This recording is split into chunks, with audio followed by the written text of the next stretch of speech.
Right the two use of petroleum. तो petroleum के जो यूज है वो पूछा है, तो हम बता पेट्रोलियम के क्या यूज है। पेट्रोल का यूज है हीटिंग एंड लाइटिंग, दोनों किससे के थ्रू हम कर सकते हैं, पेट्रोल के द्वारा होती है, ये आपको पता ही है, हीटिंग और लाइटिंग। दूसरा लुब्रिकेंट, लुब्रिकेंट के रूप में भी हम पेट्रोल का यूज कर सकते हैं। तीसरा ट्रांसपोर्टेशन, अगर ट्रांसपोर्टेशन देखा ना, टेम्पू ट्रक किसके द्वारा चलते हैं, टेम्पो ट्रक किसके द्वारा चलते हैं, पेट्रोल के द्वारा चलते हैं। और इंडस्ट्रियल पावर देखा होगा हमने कि फैक्ट्री वगैरह में जो है लाइट वगैरह के लिए, जनरेटर चलाने के लिए भी हम क्या करते हैं, इसका यूज करते हैं, उसके लिए भी हम पेट्रोल का यूज करते हैं। क्लियर है बेटा। नेक्स्ट क्वेश्चन देखो, क्वेश्चन 2 का ऑप्शन है classify the following as exhaustible और इनएग्जॉस्टेबल नेचुरल रिसोर्स। तो बेटा जो एग्जॉस्टेबल होते हैं वो तुम्हें पता है कौन से होता है, एग्जॉस्टेबल जो खत्म हो जाए, इनएग्जॉस्टेबल ना। तो एग्जॉस्टेबल नेचुरल रिसोर्सेज कौन से हैं, जो खत्म होने वाले हैं, पेट्रोलियम और नेचुरल गैस। अगर इनका ज़्यादा से ज़्यादा यूज़ करेंगे तो जल्दी खत्म हो जाएंगे। इनएग्जॉस्टेबल जो कभी खत्म नहीं होते, यानी जो अनलिमिटेड है, यानी सनलाइट और एयर, ये कभी खत्म नहीं होती। इसलिए आज की डेट में गवर्नमेंट क्या कह रही है कि आप सोलर एनर्जी का ज़्यादा यूज़ करें, क्योंकि सनलाइट का यूज़ करें, ना कि आप इलेक्ट्रिसिटी या जो पेट्रोलियम से बनने वाली इलेक्ट्रिसिटी है उसका यूज़ करें। क्योंकि सनलाइट क्या है, एक अनलिमिटेड रिसोर्स है, एयर क्या है, एक अनलिमिटेड रिसोर्स है, तो ये इनएग्जॉस्टेबल है। और पेट्रोलियम और नेचुरल क्या है, ये एग्जॉस्टेबल रिसोर्सेज हैं, क्योंकि अगर हम इनका ज़्यादा यूज़ करेंगे तो आने वाले समय में ये एंड हो जाएंगे। क्वेश्चन 3 है, a metal dish filled with water is striking at its edge with a spoon, what change can be observe. तो हम क्या चेंज ऑब्जर्व करेंगे, on striking the metal dish, on striking the metal dish we hear and on touching it we feel the dish vibrating. जब हम किसी metal disc को कहीं पे टकराएंगे तो हमारे को सुनाई देगा कुछ, और जब हम उसे टच करेंगे तो हमारे को क्या होगा, वाइब्रेशन फील होगा। Striking the dish with the water we see circular wave are produce. और जब भी हम क्या करेंगे, जो डिश है उसको क्या करेंगे, विद वाटर के साथ स्ट्राइक कराएंगे तो हमारे को एक सर्कुलर वेव जो है प्रोड्यूस होती दिखाई देगी, बनती हुई दिखाई देगी। क्वेश्चन नंबर 4 है, what is electroplating, give it use. तो इलेक्ट्रोप्लेटिंग क्या होता है, process of plating a metal, कौन सी metal, zinc, on the other metal, कौन सी metal, iron, by hydrolysis to prevent the corrosion of metal. Metal को कोरोजन से बचाने के लिए कहना चाहता है, ऐसा तरीका जिसमें जिंक को हम क्या करते हैं, आयरन के ऊपर चढ़ा देते हैं, ठीक है, और जिस प्रोसेस से चढ़ाते हैं उसका नाम होता है हाइड्रोलाइसिस। हाइड्रोलाइसिस से जिससे क्या होता है, उस मेटल में कभी भी कोरोजन नहीं लगता, जंग नहीं लगता, स्टील बन जाता है। स्टील के ऊपर वो पेंट करता है क्योंकि स्टील शाइनिंग होती है, पर स्टील की जो चमक है वो कैसे बन रही है, क्योंकि उसके ऊपर जिंक को चढ़ा दिया गया, किसके ऊपर, आयरन का, और वो बन गया क्या, स्टील। और इससे क्या होगा, उसमें जंग नहीं लगेगा। उसके अलावा डेकोरेटिव पर्पस के लिए हम ऐसा काम करते हैं, देखा होगा लोग अपने घर के आजकल लोहे की जगह क्या करते हैं, स्टील के दरवाजे लगाते हैं, स्टील की रेलिंग लगाते हैं, यानी इवन कारों में भी क्रोम वर्क करवा देते हैं स्टील वाला। तो ये सब क्या है, डेकोरेटिव पर्पस में भी ये काम आता है। नेक्स्ट क्वेश्चन है, नेक्स्ट क्वेश्चन है बेटा आपका, देखो जरा उसका नेक्स्ट क्वेश्चन है, which of the materials are good conductor और poor conductor of electricity. Good conductor वो होंगे बेटा जिनमें इलेक्ट्रिसिटी पास हो जाएगी, पुअर कंडक्टर वो होंगे जिनमें इलेक्ट्रिसिटी पास नहीं होगी। अगर सिंपल भाषा में समझे, गुड कंडक्टर क्या है, जैसे कि कॉपर है, एल्यूमिनियम है, वहां से इलेक्ट्रिसिटी क्या हो सकती है, पास हो सकती है ना। और अगर बेड कंडक्टर की बात करें तो वुड है, प्लास्टिक है, क्या उससे इलेक्ट्रिसिटी पास होती है, तो बेड कंडक्टर है। पर हमें यहाँ पे जो ये ऑप्शन दिए हैं इनके हिसाब से सोचना है। तो यहाँ पे गुड कंडक्टर होगा लेमन जूस और टेप वाटर, यानी जो पानी नलके से आता है या नींबू पानी, इन दोनों को गुड कंडक्टर ऑफ इलेक्ट्रिसिटी बोला गया है। बैड या पुअर कंडक्टर क्या है, हनी और ऑयल ऑफ केरोसिन, केरोसिन के ऑयल में और हनी में क्या होता है, इलेक्ट्रिसिटी पास नहीं होती, तो ये दोनों क्या है, बैड कंडक्टर है इसके ऑप्शन के हिसाब से। चलिए फिफ्थ क्वेश्चन कर रहे हैं। फिफ्थ क्वेश्चन में बोला बेटा difference between the viviparous and oviparous animals. तो क्या होते हैं, viviparous animals are animals that give birth directly to their kind. Viviparous वो होते हैं जो अपने जैसे को ही क्या करते हैं, बर्थ देते हैं। जैसे बिल्ली बिल्ली के बच्चे को ही बर्थ देगी, कुत्ता कुत्ते के बच्चे को देगा, शेर शेर के बच्चे को देगा, ह्यूमन बीइंग को ही देगा। तो हम क्या है, viviparous. Those individual grow up and live, और इंडिविजुअली ग्रो होते हैं, लिव करते हैं। Oviparous animals are animals that do not give birth to their kind. Oviparous होते हैं जो अपने जैसे को बर्थ नहीं देते, मतलब अपने जैसे को नहीं पैदा करते, instead they lay egg that are either fertilize or unfertilize. वो क्या करते हैं, वो अंडों को क्या करते हैं, अंडों को देते हैं। जैसे बर्ड्स हैं वो अंडों को देती है, चिकन है वो अंडे पैदा करती है, स्नेक है वो अंडे देता है। तो कुछ अंडे तो मुर्गी बन जाते हैं और कुछ अंडे मुर्गी की जगह ऑमलेट बन जाते हैं। क्लियर हो गया। तो जब वो क्या करते हैं, रिप्रोडक्शन करके बच्चा पैदा करते हैं, तो वो बच्चे की जगह क्या पैदा कर देते हैं, अंडे दे देते हैं। तो जो अंडे देते हैं वो ओविपोरस होते हैं, और जो अंडे की जगह यंग वंस अपने जैसे बच्चे देते हैं उन्हें क्या बोलते हैं, विविपोरस। क्वेश्चन नंबर 7 है, 6 है, what is metamorphosis, give example. Metamorphosis होते क्या है और example. The transfer of larva into an adult involving sudden and serious of continuous change in the body of an animal during the its life cycle is called metamorphosis। तो metamorphosis क्या होती है, जब हम लार्वा जो है क्या करते हैं, ट्रांसफर करते हैं, ठीक है, अडल्ट उसमें इन्वॉल्व होते हैं, सडनली क्या होता है, वो सीरीज लगातार चलती चली जाती है एनिमल की लाइफ साइकिल तक, उसे क्या बोलते हैं, मेटामॉर्फिसिस। और मेटामॉर्फिसिस से जो मेटामॉर्फिस के साइकिल के द्वारा पैदा होते हैं वो फ्रॉग होते हैं और बटरफ्लाई। बटरफ्लाई और फ्रॉग क्या है, मेटामॉर्फिस होते हैं। नेक्स्ट क्वेश्चन देखते हैं, क्वेश्चन नंबर 7। क्वेश्चन नंबर 7 है, why porters place a round piece of a cloth on their hand when they have to carry heavy load। जो पोर्टर्स होते हैं वो राउंड पीस ऑफ क्लॉथ अपने हेड पे यानी सर पे क्यों रखते हैं, जो कूली होते हैं जो सामान उठाने वाले होते हैं वो अपने सर पे एक गोला सा बना के रखते हैं ना, ऐसा वो क्यों करते हैं। तो the when porter place a round piece of a cloth on their head, जब वो अपने सर पर वो गोला सा यानी वो कपड़े का जो गोला होता है बनाकर रखते हैं, इट रिड्यूस द प्रेशर, उससे क्या होता है, उनका प्रेशर कम हो जाता है ऑन देयर हेड, उनके हेड पे, and the area of contact increase, और एरिया बढ़ जाता है। जब भी हम ऐसा करेंगे, अगर डायरेक्ट जैसे क्वेश्चन आता है बैग की जो बद्दी होती है, पतली बद्दियां, बैग भारी हो जाता है, चौड़ी बद्दी वाला आसान होता है उठाना, ऐसा क्यों, तो क्योंकि उनका सरफेस एरिया बढ़ जाता है। ऐसे यहाँ पे पोर्टर ऐसा क्यों करते हैं, ताकि क्या हो जाए, उनका प्रेशर कम हो जाए। प्रेशर कब कम होगा, जब सरफेस एरिया बढ़ जाएगा। क्वेश्चन 8 है, how has been petroleum form, petroleum कैसे फॉर्म होता है। तो petroleum was form from organism living in the sea. तो पेट्रोलियम कैसे फॉर्म होता है, उन ऑर्गेनिज्म से जो सी में रहते हैं। As these organism died their body settle at the bottom of the sea and got converted with layer of sand and clay.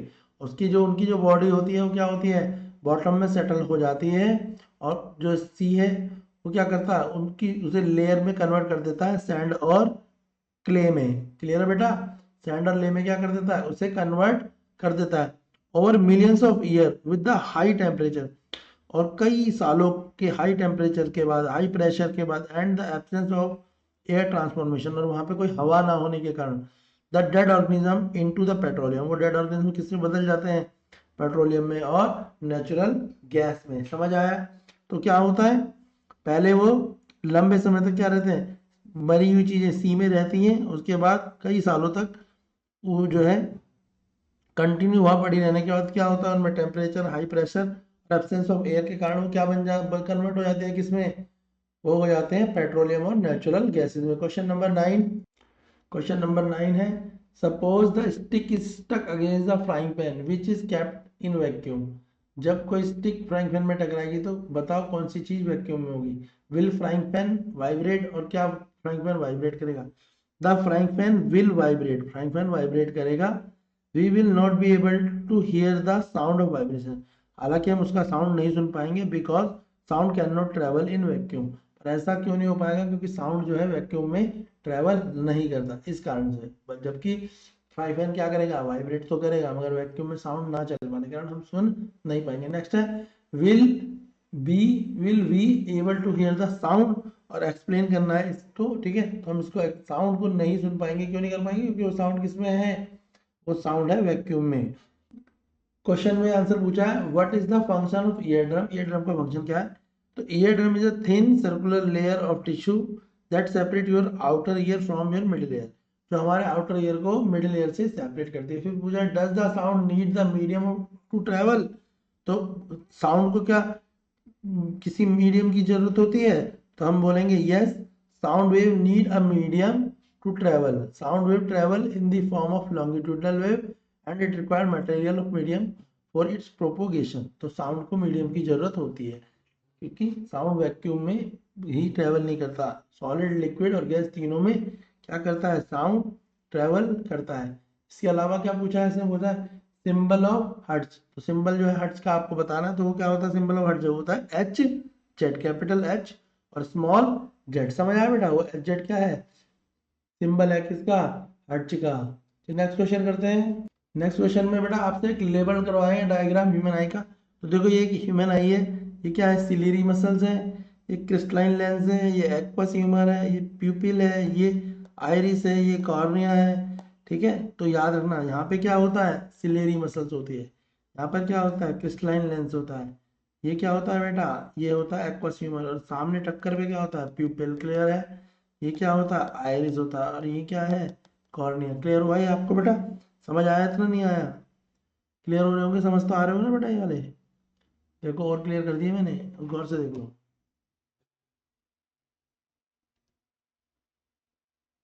समझ आया बेटा, चलिए नेक्स्ट क्वेश्चन देखते हैं।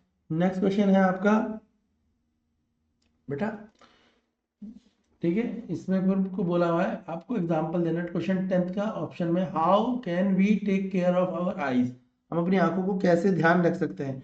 तो हम कई तरीके से अपनी आंखों का ध्यान रखते हैं। First, have a regular checkup with the eye specialist, हमें अपनी आंखों का रेगुलर चेकअप कराना चाहिए। Second, do not rub your eyes, अपनी आंखों को हमें घीसना नहीं चाहिए, रगड़ना नहीं चाहिए। Third, regular wash your eyes with clean water, हमें अपनी आंखों को क्लीन वाटर से साफ करना चाहिए लगातार।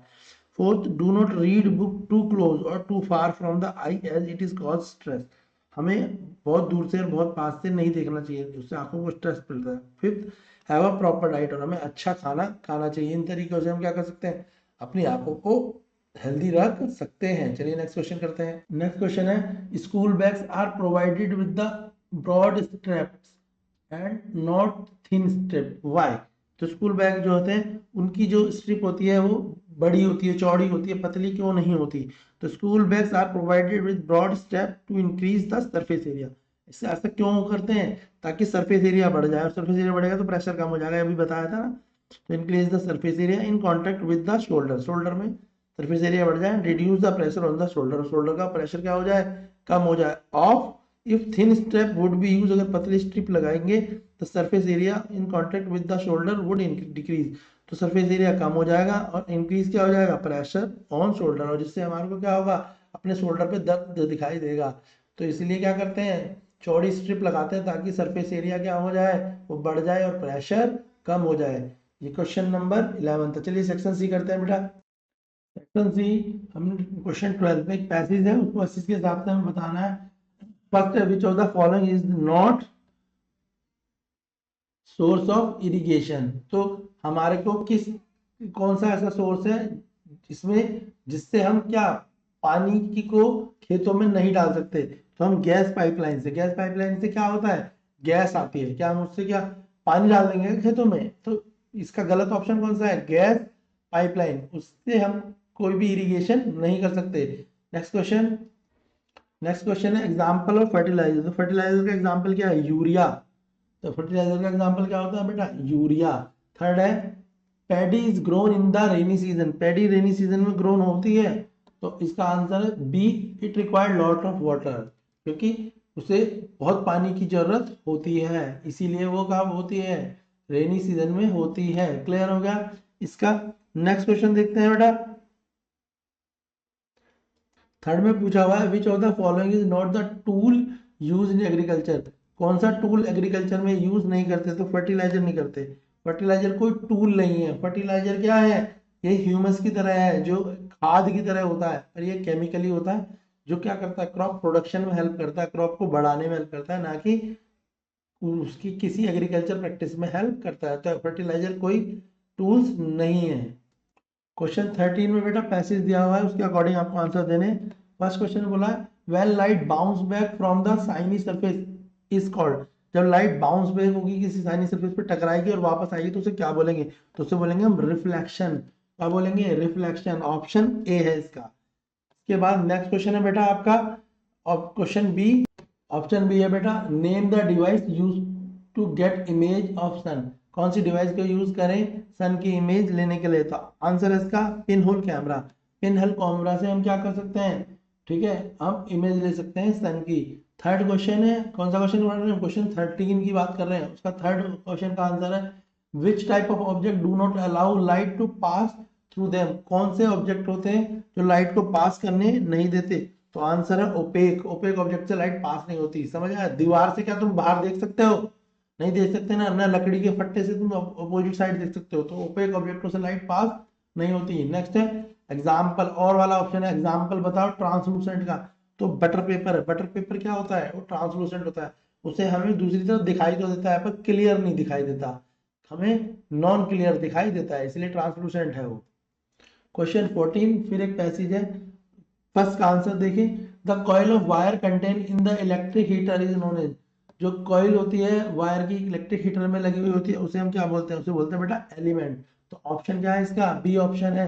क्या बोलते हैं उसे? एलिमेंट बोलते हैं। नेक्स्ट क्वेश्चन है बेटा, an electric iron is example of. तो इलेक्ट्रिक आयरन किसका एग्जांपल है? Heating effect of current. Option A. Electric iron किसका एग्जांपल है? हीटिंग इफेक्ट ऑफ करंट का। Question 3, the sound produce in electric doorbell is due to. जो sound produce होता है electric doorbell में वो किस कारण से होता है? वो मैग्नेटिक इफेक्ट ऑफ करंट है। ऑप्शन क्या है इसका? Magnetic effect of current. Option में full form of MCB. MC के फुल फॉर्म है मिनिएचर सर्किट ब्रेक्स।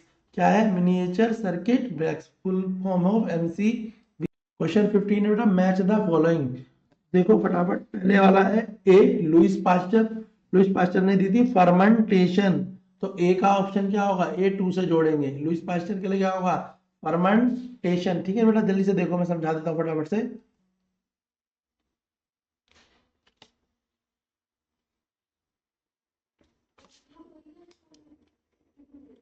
उन्हें मैच द फॉलोइंग पता लग गए।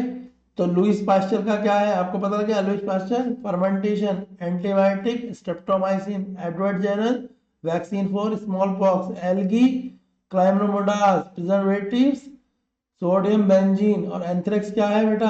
Cattle disease. ये बात क्लियर है आपको? चलिए बेटा आगे करते हैं। नेक्स्ट है बेटा, rewrite the following statement correctly.